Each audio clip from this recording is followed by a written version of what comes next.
we've won this. This war has been won. We're the winner. We won. We've knocked out their Navy, their Air Force. We've knocked out their anti-aircraft. They're finished. Their military is destroyed. Their whole Navy is underwater. 158 ships are gone. Their Navy's gone. Most of their mine droppers are gone. They have no anti-aircraft equipment. They've destroyed a lot of additional targets today. The Navy's gone. The Air Force is gone. The one thing that's happening is Iran will never have a nuclear weapon. And it says it loud and clear.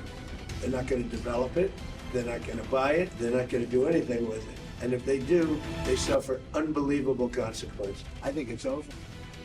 I don't want to deal with them anymore. They're scum. You know what scum is?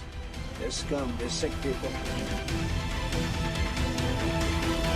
The only one that likes to keep it going is the fake news. I mean, the New York Times, you read the New York Times, it's like we're not winning a war where they have no Navy and they have no Air Force and they have no nothing. And we literally have planes flying over Tehran and other parts of their country. They can't do a thing about it.